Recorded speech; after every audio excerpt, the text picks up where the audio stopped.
9ஆம் வகுப்பு புத்தகத்துல இருக்கக்கூடிய நூலும் நூலாசிரியரும் தான் பார்க்க போறோம். எப்படி பார்க்க போறோம்னா சிறுகதை மூலமாவும் சிறு சிறு டிப்ஸ் மூலமாவும் பார்க்க போறோம்.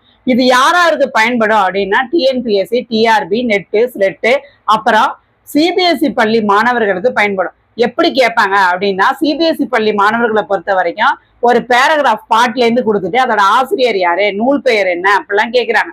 அதனால நம்ம என்ன பண்ணணும், அந்த பாட்டோட ஆசிரியர் பேர், நூல் பெயர் தெரிஞ்சு வச்சுக்கணும். அதனால இதை கதை மூலியமா நம்ம கருக்கிறோம். அப்புறம் எக்ஸாம்லயும் இந்த நூலும் நூலாசிரியர்ல இருந்தும் கண்டிப்பா ஒரு கேள்வி வருது. தமிழ்ல நிறைய இலக்கிய இலக்கணங்கள் இருக்கிறதுனால நமக்கு குழம்பி போயிடுது, எந்த நூலுக்கு எந்த ஆசிரியர் அப்படின்னு. நல்லாதான் பிடிச்சிட்டு போறோம். அதனாலதான் பொட்ட மனப்பாடம் பண்ணாம நம்ம என்ன பண்ணலாம், கதை மூலியமா எளிமையா ஞாபகம் வச்சுக்கலாம். அது கடைசி வரைக்கும் மறக்காது அப்படின்னு நான் நம்புறேன். அதுக்கு முன்னாடி நம்ம சேனலை சப்ஸ்கிரைப் பண்ணாதவங்க எல்லாரும் சப்ஸ்கிரைப் பண்ணுங்க, லைக் பண்ணுங்க, ஷேர் பண்ணுங்க. அப்பதான் உங்க ஃப்ரெண்டும் இதை பார்த்து பயன்பெற வசதியா இருக்கும். நம்ம 9ஆம் வகுப்புல முதல் ஸ்லைடு பார்க்க போறோம். தமிழ் விடு தூது. ஆசிரியர் பேர் தெரியல, எளிமையா ஞாபகம் வச்சுக்கலாம். தமிழே இன்னைக்கு நிறைய பேருக்கு தெரிய மாட்டுது. ஏன்னா அவங்க எல்லாரும் இங்கிலீஷ் மீடியத்துல படிக்கிறாங்க, தமிழே தகராறு தான். அடுத்தது பாருங்க, பெரிய புராணம். இது ஆசிரியர் யாருன்னா சேக்கிழார். பெரிய புராணம். ஒருத்தவங்களை பத்தி பெருசா ஏதாவது எழுதணும் அப்படின்னா எல்லாரும் ஒண்ணு சேர்ந்துதான் எழுத முடியும். அப்ப சேக்கிழார், சேர்ந்து அப்படின்னு நம்ம எளிமையா ஞாபகம் வச்சுக்கலாம். அடுத்தது பாருங்க, புறநானூறு. குடப்புலவியனார். அதாவது புறநானூறு அப்படின்னது புற இலக்கியம். அதுக்கு வீட்டை விட்டு வெளியில போய் நம்ம ஒரு காரியம் செய்யணும்னாலே நமக்கு புலமை இருக்கணும் அப்படின்னு நம்ம எளிமையா ஞாபகம் வச்சுக்கலாம். குடப்புலவியனார் அப்படின்னு நம்ம எளிமையா ஞாபகம் வச்சுக்கலாம். அடுத்தது மணிமேகலை. இது காப்பியம்.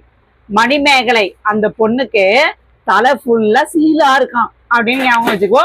சீத்தலை சாத்தனார். குடும்ப விளக்கு பாரதிதாசன். இதை எப்படி ஞாபகம் வச்சுக்கலாம்னா, இப்ப பாண்டிச்சேரியில பாரதிதாசனோட பாட்டு வாழ்வினை சமயத்தான் தமிழ் தாய் வாழ்த்தா பாடுறாங்க. இப்போ நிகழ்ச்சி ஆரம்பிக்கக்குள்ள நம்ம விளக்கு ஏத்துவோம். அப்ப குடும்ப விளக்கு. அப்ப எல்லார் வீட்டுக்கும் அப்ப தமிழ் தாய் வாழ்த்து முதல்ல தான் பாடுவோம். அது யாரோடனா பாரதிதாசனோட. இதோட ஒரு கனெக்ஷன் வச்சு முதல்ல குடும்ப விளக்கு, முதல்ல பாடக்கூடிய பாட்டு வாழ்வினை செம்மை. அப்ப இது ரெண்டுமே யாரு, பாரதிதாசன் அப்படின்னு எளிமையா ஞாபகம் வச்சுக்கலாம். அடுத்து பாருங்க, உயிர் வகை அப்படின்னா என்னன்னா உயிர், அது எழுத்து. அப்ப உயிரோட வகைகளை பத்தி சொல்றது எது, இலக்கணம். அப்ப இலக்கணம் தமிழ்ல முதல்ல தோணுது யாரு, என்ன நூல்னா தொல்காப்பியம். அப்ப அதோட ஆசிரியர் தொல்காப்பியர். எளிமையா இருக்கா? அடுத்தது பாருங்க, ராவண காவியம். யாருன்னா புலவர் குழந்தை. ராவணன் யாரு அப்படின்னு பார்த்தோம்னா ஒரு காலத்துல இலங்காபுரியோட அரசன்.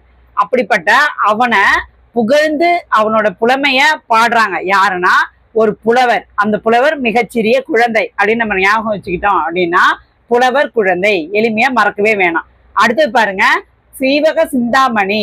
திருத்தக்க தேவர்.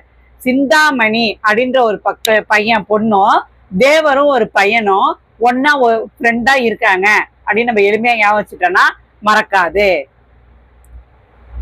பாருங்க, ON சமகால தோழர்களே. வைரமுத்து. இப்ப வைரமுத்து கரண்ட்ல இருக்கக்கூடிய ஒரு கவிஞர். அதனாலதான் கரெக்டா சொல்லிட்டாரு. அவரு நமக்கு சமகால தோழர்னு. இப்படி நம்ம எளிமையா மறக்க முடியாம ஞாபகம் வச்சுக்கலாம். அடுத்து பாருங்க, யசோதர காவியம். இதையும் மறக்கவே முடியாது. ஆசிரியர் பேர் தெரியல. ஏன்னா இது 5 காப்பியங்கள்ல ஒண்ணு. இது யாரு எழுதுனான்னு நமக்கு தெரியல.